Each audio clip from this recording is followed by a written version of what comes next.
안녕하세요. 자, 그럼 오늘은 우리 저번에 이어서 우리 저번에는 어디까지 봤냐면 노새 두 마리에서 위기에 꿈 바로 직전, 꿈꾸기 전까지 얘가 노새를 잃어버리고 아버지와 흩어져서 노새를 찾아 헤매다가 지칠 대로 지쳐서 밤에 이제 집에 돌아오지. 자, 그리고 가족들이 다 걱정을 하고 아버지는 통행금지 시간이 다 되어서 돌아오는데 아버지 완전히 실망해서 축 처져 있었어.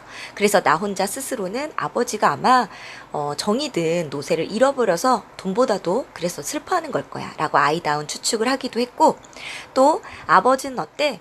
자, 휘발유, 여기죠? 휘발유 한 방울 안 나온 나라에서 자동차만 많으면 뭐래 라면서 약간 자존심을 부리는 자존심이 좀 강한 성격입니다. 자, 아버지는 시대 흐름에 따라가지 못하고 소외된 존재고, 그렇지만 그 안에서도 자존심을 꺾으려고 하지 않아. 그래서 우리 비판적으로 보자면 시대 흐름에 따라가는 것도 필요하다라고 볼 수도 있겠지만, 지나친 시대 흐름을 무조건적으로 따라가기보다는 과거의 것을 지켜가는 것도 필요하다라고 긍정적으로 바라볼 수도 있어요.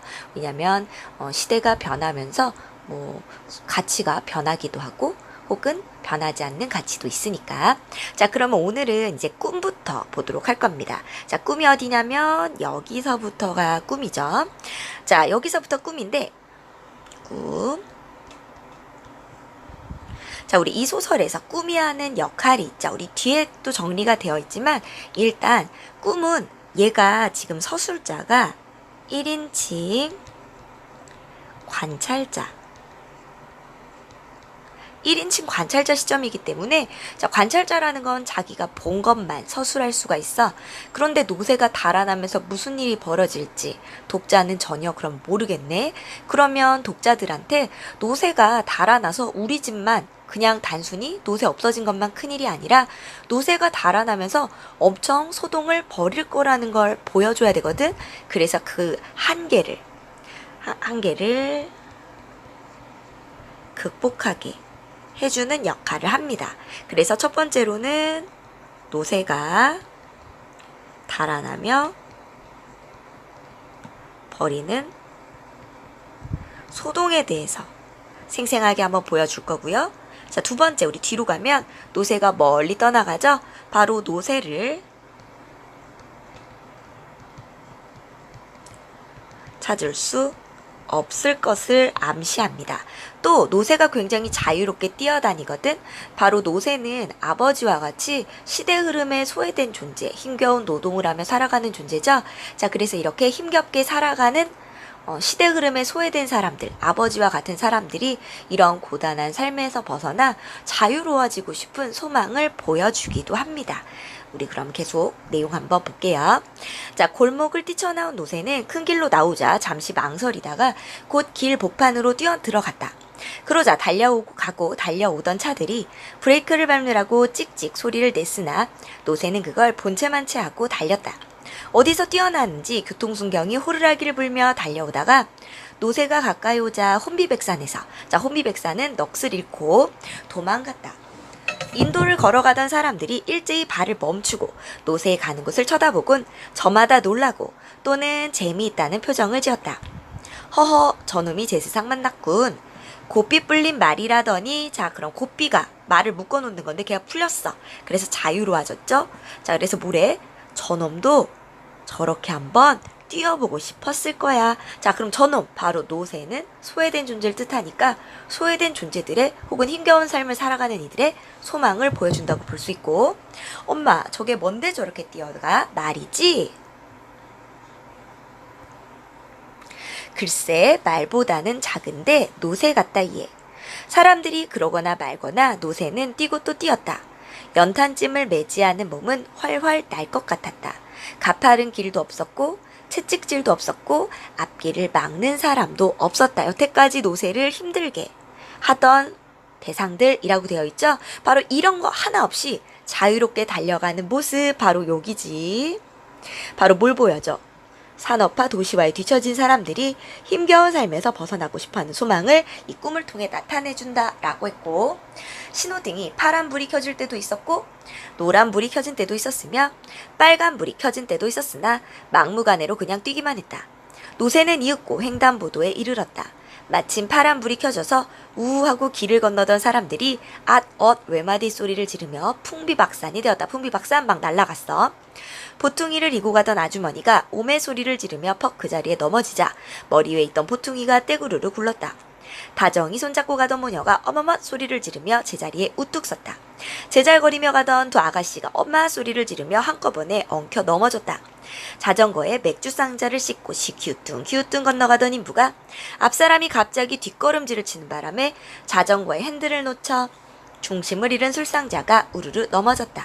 밍크 목도리에 몸을 휘감고 가던 아주머니가 남몰라 하고 소리를 지르며 획 돌아서다가 자기도 모르게 옆에 있는 남모르는 아저씨 품에 안겼다.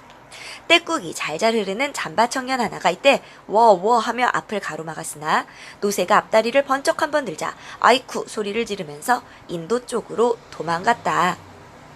자, 그래서 자유로워진 노새의 모습 봤고, 자, 점점 노새는 복잡한 곳으로 갑니다. 노새는 그대로 달렸다. 뒤미쳐 순경이 쫓아오는 소리가 나고 앵앵거리며 백차가 따라오고 있었다. 노새는 그러나 아랑곳하지 않았다.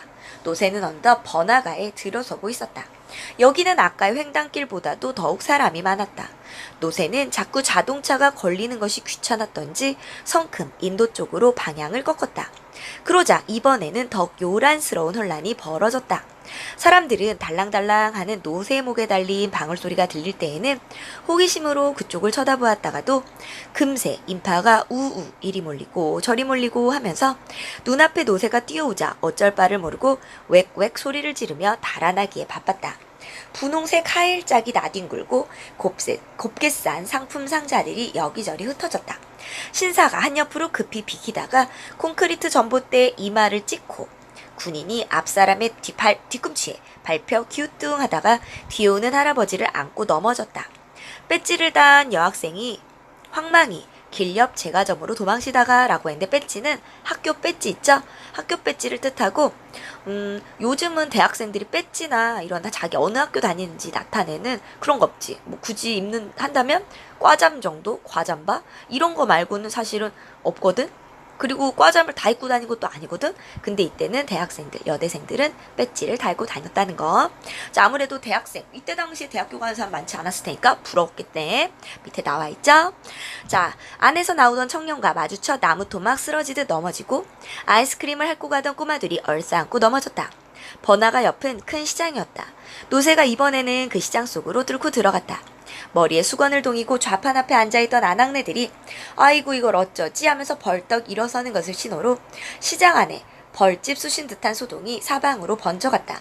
콩나물통이 엎어지고 시금치가 흩어지고 도라지가 이겨지고 사과알이 대굴대굴 굴렀다. 미꾸라지 통이 엎어지고 시루떡이 흩어지고 테토로 물감이 나풀거리고 제주밀감이 사방으로 굴렀다. 갈치가 뛰고 동태가 날고 낙지가 미끈둥 길바닥을 메웠다. 연락을 받고 달려왔는지 시장 경비원 두세 명이 이놈의 노새 하면서 앞뒤를 막았으나 워낙 젖먹던 힘까지 다 내서 길길이 뛰는 노새를 붙들지는 못하고 저 노새 잡아라 저 노새 하고 외치며 이리 뛰고 저리 뛰고 할 뿐이었다.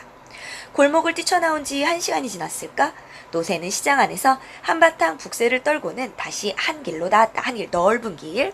이 무렵에는 경찰에 비상이 걸렸는지 곳곳에 모자끈을 턱에까지 내린 경찰관들이 지키고 서 있었다. 서울 장안이 온통 야단이 난 모양이었다. 군데군데 무전차가 동원되어 자기네끼리 노새의 방향에 대해서 연락을 취하고 있었다. 그러나 노새는 미리 그것을 알고라도 있는 듯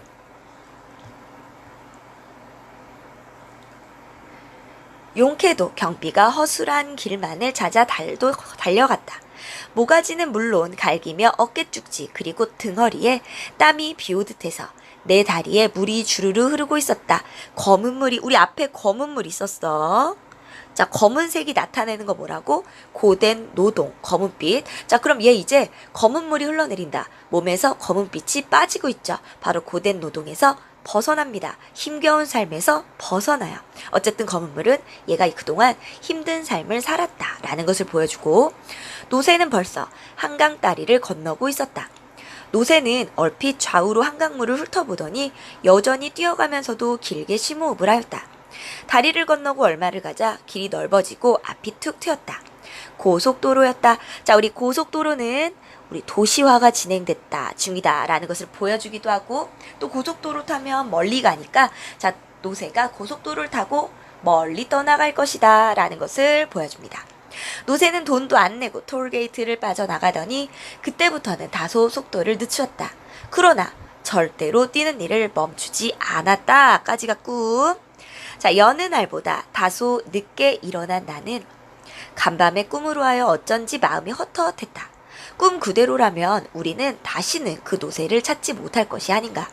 꿈대로라면 우리 노새는 고속도로를 따라 멀리 달아나서 우리가 도저히 찾을 수 없는 곳, 상상도 할 수 없는 곳에 가서 있는 것이 아닐까? 우리를 버리고 간 노새, 그는 매일매일 그 무거운, 그 시꺼먼 연탄을 끄는 일이 지겹고 지겨워서 다시는 돌아오지 못할 자기의 보금자리를 찾아 영 떠나가 버렸는가? 역시 노새의 마음을 추측하고, 아버지와 내가 집을 나선 것은 사람들이 아직 출근하기도 전인 이른 새벽이었다. 자, 새벽부터 이제 노새를 찾으러 나갑니다. 큰 길로 나오자 두 사람은 막상 어느 쪽부터 뒤져야 할지 막연하기만 했다. 둘 중 아무도 말을 꺼내지 않았으나 부자는 잠시 주춤하다가 동네와는 딴 방향으로 걷기 시작했다. 새벽이라 그런지 사람은 그리 많지 않은데 날씨가 몹시도 찼다. 길은 단단히 얼어붙고 바람은 메웠다. 자, 이런 공간적인 배경 있죠? 계절이나 이런 추위. 자, 추위와 관계된, 날씨와 관계된 배경들도 마찬가지로 작품의 분위기나 인물의 처지나 심리를 나타냅니다. 그래서 작품의 분위기, 인물의 처지, 심리. 그러면 여러분이라면 자, 우리 노새를 찾아야 나사는 것도 막막하고 어디부터 가야 될지 모르겠는데 새벽부터 날이 너무 추워. 그래서 귀가 따갑게 아려오는 듯하고 아랫도리로 냉기가 찰싹찰싹 달라붙어. 그럼 인물들은 지금 어떠니? 너무 힘든 상황에 처해 있죠.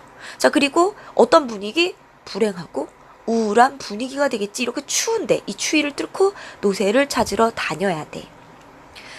자, 아버지 시장으로 가봐요. 나는 언뜻 간밤의 꿈이 생각났다. 시장은 왜? 혹시 알아요? 노새가 뛰어가다가 시장기가 들어 시장 쪽으로 갔는지. 나는 말해놓고도 좀 우스웠지만 아버지도 별 싱거운 녀석 다 보겠다는 듯이 싱큰둥한 태도였다. 아버지는 키가 컸다.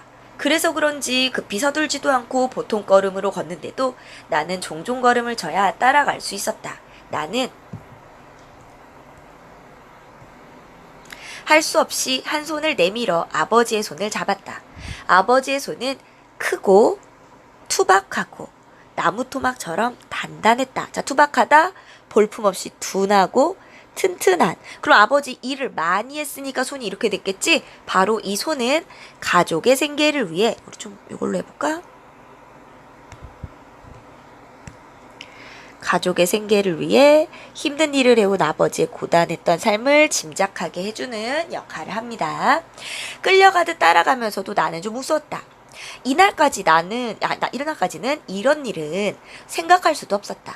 아버지와 손을 잡고 길을 걷는다는 것은 꿈에도 상상할 수 없는 일이었다. 자, 사실 아버지가 고된 노동을 하고 하루라도 일을 안 할 수가 없이 매일매일 일을 해야 하루하루 벌어먹고 살기 때문에 손을 잡고 다닐 여유가 없기도 했지만 1970년대 당시 아버지는 집안의 가장, 우리 가부장적인 시대라고 해서 집안에 나이 많은 남자, 아버지나 할아버지는 엄청 높은 사람이야. 손을 잡고 같이 걸어 다닐 수 있는 그런 존재가 아니라 뭐 높은 사람이니까 손을 잡는다면 엄마 손을 잡고 아빠는 뭐 앞서 걷는다든지, 자, 이랬던 그때 당시 시대. 그래서 가부장적인 당시의 사회상이라고 되어 있죠.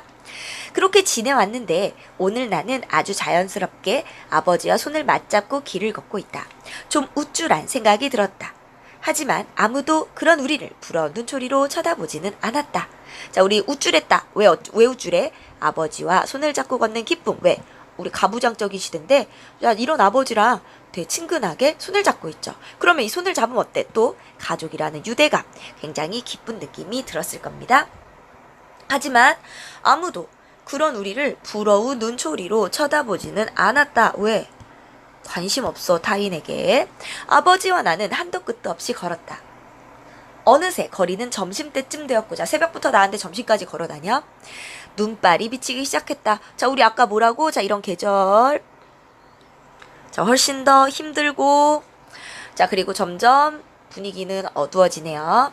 어느 쪽을 가나 거리는 사람으로 붐벼 있었고, 그 많은 사람들은 우리 부자더러 어디를 그리 바삐 가느냐고, 노새를 찾아다니느냐고 묻지 않았고, 아버지와 나는 아무에게도 노새를 보지 못했느냐고 묻지 않았다.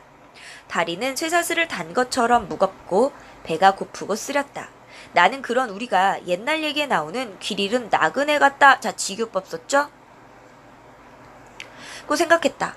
길은 멀고 해는 저물었는데 쉬어갈 곳이라고는 볼 수 없는 그런 처지 같았다. 아무리 가도 인간은 나타나지 않고 멀리서 깜빡깜빡 비치는 불빛도 없었다. 그럼 아무리 가도 인가, 그러니까 사람 사는지 쉬어갈 수 있는 곳, 그러니까 노새는 보이지 않고 불빛, 희망도 보이지 않죠. 보이느니 산과 들뿐 사람이나 노새는 보이지 않았다. 자, 왜 길 잃은 나그네 같다고 한 거야? 의지할 곳도 없고 어디로 가야 될지도 모르니까. 자, 그래서 우리 자유롭게 나를 뛰는 꿈속 노새의 모습은, 자, 뒤처진 사람들이 이 힘든 삶에서 벗어나고 싶은 소망을 나타내준다고 했고, 노새를 찾는 아버지와 나의 모습. 자, 날씨는 춥고 눈발이 비치죠? 바로 아버지와 나의 힘든 상황을 나타내줬고요. 사람들은 나에게 아무도 관심을 보이지 않습니다. 바로 인정이 메마른 각박한 세태를 보여준다고 했고, 자, 노새를 찾으러 다니지만 막막한 이런 꼰 심리를 길 잃은 나그네에 빗대고 있죠. 자, 그럼 우리 여기까지가 위기고 이제 절정. 아버지와 내가 동물원에 들어간 것은 거의 해가 질 무렵이었다. 바로 동물원은 노새와 닮은 아버지의 면모를 깨닫고 아버지의 존재를 새롭게 발견하는 공간이라고 되어 있네.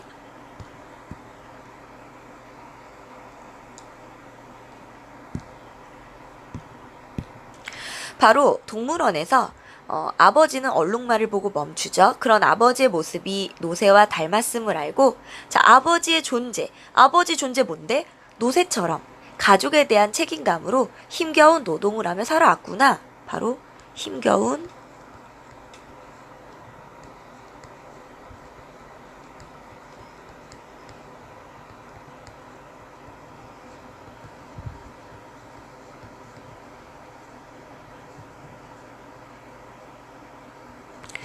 힘겨운 노동을 하며 가족을 책임져온 아버지, 그 아버지의 책임감이나 그 무거운 어깨, 자, 이런 것들을 느끼게 되는 곳이야. 자, 거의 해가 질 무렵이었다. 어떻게 해서 동물원에 들어오게 되었는지 나는 잘 기억해낼 수 없다. 둘 중 아무도 동물원에 들어가자고 말한 사람은 없었는데 어째서 발길이 이곳으로 돌려졌는지 모른다. 정처 없이 걷다가 마침 닿은 곳이 동물원이어서 그냥 대수롭지 않게 들어왔는지도 모르겠다. 하여튼 나는 희한한 곳을 다 왔다 싶었다. 내 경우에 동물원에 와본 것은 지금까지 딱 한 번밖에 없었으니까. 그것도 어린이날 무료 공개한다는 바람에 동네 조무래기들과 함께 와본 것뿐이었다. 그때는 사람들에 치여 제대로 구경도 못했는데 지금 나는 구경꾼도 별로 없는 동물원을 더구나 아버지와 함께 오게 되었으니 참 가다가는 별일도 있는 것이구나 했다. 남들 눈에는 한가하게 동물원 구경으로 온 다정한 부자로 빚을 것이 아닌가. 동물원 안은 조용하고 을씨년스러웠다. 동물들은 제 집에 처박혀 있거나 가느다란 석양이 비치는 곳에 웅크리고 있거나 했다. 막상 들어온 아버지는 그런 동물들을 별로 눈여겨보지 않았다. 동물들의 우리를 보다가 하늘을 보다가 할 뿐 눈에 초점이 없었다. 칠면조도 사자도 호랑이도 원숭이도 사슴도 그런 눈으로 건성건성 보고 지나갈 뿐이었다. 그러던 아버지가 잠시 발을 멈춘 곳은 얼룩말이 있는 우리 앞이었다. 얼룩말은 두 마리였다. 아버지는 그러나 그 앞에서도 멍하니 서 있기만 하지 이렇다 할 감정의 표시를 하지 않았다. 바로 우리 안에 갇혀있는 얼룩말을 보고 잃어버린 노새가 떠올랐을 수도 있지만, 자, 그 얼룩말의 모습이 마치 가정 안에서 최선을 다하면서 하지만 너무 힘겹게 살아가고 있는 자신의 모습이 연상됐기 때문일 수도 있습니다. 자, 나는 그런 아버지의 얼굴을 한번 쳐다보고 얼룩말을 한번 쳐다보았다. 그러다가 아버지의 얼굴이 어쩌면 그렇게 말이나 노새와 닮았는지 모르겠다고 생각했다. 바로 노새처럼 아버지가 고단한 삶을 살았다. 여기 갈까요? 아버지의 얼굴이 노새와 닮았음을 발견하고 노새와 함께 힘겹고 고단한 삶을 살아온 아버지 존재를 깨닫는 공간, 바로 동물원입니다. 그렇게 생각하고 보니 꼭 그랬다. 길게 째진 감정이 없는 눈이며 노상 벌름벌름한 코, 하마 같은 입, 그리고 덜렁하니 큰 귀가 그랬다. 아버지가 너무 오래 말이나 노새를 다뤄와서 그런 건지 애당초 말이나 노새 같은 사람이어서 그런 짐승과 평생을 같이 해온 것인지는 알 수 없으나 막상 얼룩말 앞에 세워놓은 아버지는 영락없는 말의 형상이었다. 자, 절정은 동물원이죠. 바로 아버지가 노새와 닮았다는 것을 떠올리게 됩니다. 바로 생김새도 비슷하고, 자, 가족의 생계를 위해 힘든 노동을 하는 것도 그렇고, 자, 산업화 도시와에 어울리지 못하고 소외된 존재라는 것도 그렇죠. 자, 동물원을 나왔을 때 이미 거리는 밤이었다. 이번엔 집 쪽으로 걸었다. 그럴 수밖에 우리는 더 갈 데가 없었던 것이다. 우리 동네가 저만치 보였을 때, 어디 갔어? 아버지는 바로 눈앞에 있는 대포집에서 발을 멈췄다. 자, 대포집은 이제 술집이죠. 자, 바로 여기서 술을 마시면서 아버지 의지를 다집니다. 힐끗 나를 돌아보고 나서 다짜고짜 나를 술집으로 끌고 갔다. 이런 일도 전에는 없던 일이었다. 술집 안에는 사람들이 가득 차서 왁왁 떠들어대고 있었다. 돼지고기를 굽는 냄새, 찌개 냄새, 김치 냄새가 집안에 가득했다. 사람들은 우리를 의아스런 눈초리로 쳐다보았으나 왜 애를 데리고 술집에 들어오니까 의아하게 쳐다보다가 이내 시선을 거두고 자기들의 이야기 속으로 다시 들어갔다. 왜? 무관심하죠. 관심 없어. 자, 나는 들어가서 가자마자 그 냄새들을 힘껏 마셨다. 쓰러질 것 같았다. 아버지는 소주 한 병과 안주를 시키더니 안주는 내 쪽으로 밀어주고 술만 거푸 마셔댔다. 아버지는 술이 약한 편이어서 저러다가 어쩌나 하고 걱정이 되었다. 아버지, 그만 드세요. 몸에 해로워요. 대답하면서도 아버지는 술잔을 놓지 않았다. 얼마나 지났을까? 안주를 계속 주워 먹었으므로 어느 정도 시장길을 면한 나는 비로소 아버지를 쳐다보았다. 이제부터 내가 노새다. 이제부터 내가 노새가 되어야지. 별 수 있니? 그놈이 도망쳤으니까 이제 내가 노새가 되는 거지. 이 부분 중요하죠? 바로 아버지가 노새의 역할까지 하겠다. 바로 가장으로서의 책임감. 기분 좋게 취한 듯한 아버지는 놀라는 나를 보고 히힝 한번 웃었다. 나는 어쩐지 그런 아버지가 무섭지만은 않았다. 그러면 형이나 나는 노새 새끼고 어머니는 암노새고 할머니는 어미노새가 되는 것일까? 나도 아버지를 따라 히히힝 웃었다. 어른들은 이래서 술집에 오는 모양이었다. 나는 안주만 집어 먹었는데도 술 취한 사람 마냥 턱없이 즐거웠다.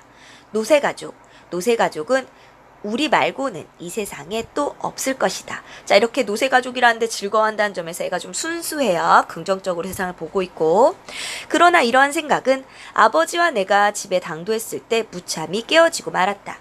우리를 본 어머니가 허둥지둥 달려나와 매달렸다. 이걸 어쩌우. 글쎄 경찰서에서 당신을 오래요. 그놈의 노새가 사람을 다치고 가게 물건을 박살을 냈대요. 이걸 어쩌지? 노새는 찾았대. 찾거나 그러면 괜찮게요? 노새는 온데간데 없고 사람들만 다치고 하니까 누구네 노새가 그랬는지 수소문 끝에 우리 집으로 순경이 찾아왔지 뭐유. 오늘 낮에 지서에서 나온 사람이 우리 노새가 튀는 바람에 여기저기서 많은 피해를 입었으니 도로 무슨 법이라나 하는 법으로 아버지를 잡아 넣어야겠다고 이루고 갔다는 것이었다. 바로 법인데 약자를 위한 법이 아니라 자, 이렇게 아버지의 사정. 자, 아버지가 노새가 없어서 지금 돈을 벌 수도 없고 또 지금 연탄 마차가 부서지면서 연탄이 부서진 것도 배상을 해줘야 돼. 그럴 돈도 없고 아버지가 지금 잡아 넣든지 혹은 벌금을 물리든지 자 이러면 우리 집은 어떡합니까? 자 이러한 아버지의 사정을 고려하지 않은 야박한 사회, 야박한 법의 현실 자 이런 것들을 보여주죠. 아버지는 술이 확 깬 듯 그 자리에 선째 한동안 눈만 뒤룩뒤룩 굴리고 서 있더니 힝 하고 코를 풀었다. 그러고는 아무 말 없이 시적시적 문 밖으로 걸어 나갔다. 나는 아버지 하고 뒤를 따랐으나 아버지는 돌아보지도 않고 어두운 골목길을 나가고 있었다. 나는 그 순간 또 한 마리의 노새, 바로 아버지죠. 집을 나가는 것 같은 착각을 일으켰다. 그러고는 무엇인가 뒤통수를 때리는 것을 느꼈다. 자, 뒤통수를 때렸다 깨달았어. 아, 우리 같은 노새는, 자, 변화에 적응하지 못하고 소외된 존재는 어차피 이렇게 비행기가 붕붕거리고 헬리콥터가 앵앵거리고 자동차가 뿡빵거리고 자전거가 쌩쌩거리는 대처는 도시에서 발붙이기 어려운 것인가 하는 생각이 들었다. 언젠가 남편이 택시 운전사인 칠수 어머니가 하던 말, 최소한도 자동차는 굴려야지 지금이 어느 때인데 노새를 부려. 자, 자동차와 노새는 대조적인 소재입니다. 자, 우리 위에 밑줄에 했던 거, 네모 표시되어 있는 거 했다는 말이 생각났다. 그러나 그것은 잠깐 동안이고 나는 금방 아버지를 쫓았다. 또 한 마리의 노새를 찾아 캄캄한 골목길을 마구 뛰었다. 자, 그러면 여기서 나오는 노새 두 마리는 뭐를 뜻한다? 바로 집을 나간 혹은 마차를 떨치고 도망간 노새와 지금 집을 나가고 있는 아버지 둘을 의미합니다. 자, 그래서 이제부터 내가 노새다. 자, 가장으로서의 책임감. 또 다른 노새는 누구? 아버지. 바로 아버지가 노새다라는 것을 보시면 되겠고요. 자, 그럼 우리 이거 소설이기 때문에 발단, 전개, 위기, 절정, 결말. 어디가 발단? 제일 처음에 우리 동네 속에 나오는 부분. 여기가 발단이고요. 전개는 노새가 우리 집에 들어오게 된 내력. 그러면서 노새가 오늘은 우리 집에 없다 하는 부분이 전개. 그리고 이제 노새를 막 찾으러 다니죠. 자, 위기로 가면 계속 찾으러 다니다가 찾지 못하고 집에 와서 꿈을 꿨고, 자, 꿈에서 깨어나서 계속 찾으러 다닙니다. 아침부터 저녁까지. 자, 그러다가 절정 동물원에 들어가서 아버지가 노새와 닮았다는 것을 깨닫고 결말, 바로 대포집에서 아버지는 의지를 다지고 돌아오지만 바로 경찰서에서 나와서 잡아가겠다라는 얘기를 했다는 얘기를 듣고 떠나는, 집을 나가는 아버지의 모습. 이게 결말이야. 발단, 전개, 위기, 절정, 결말 순으로 어떤 순서로 진행되는지 반드시 아시고요. 자, 내용은 여기까지입니다. 자, 뒤에 있는 학습 활동이나 이런 내용들은 매우 중요하니까 한 번씩 꼼꼼히 꼭 읽어보시고요. 자, 수업은 여기 본문까지 할게요. 자, 수고하셨습니다.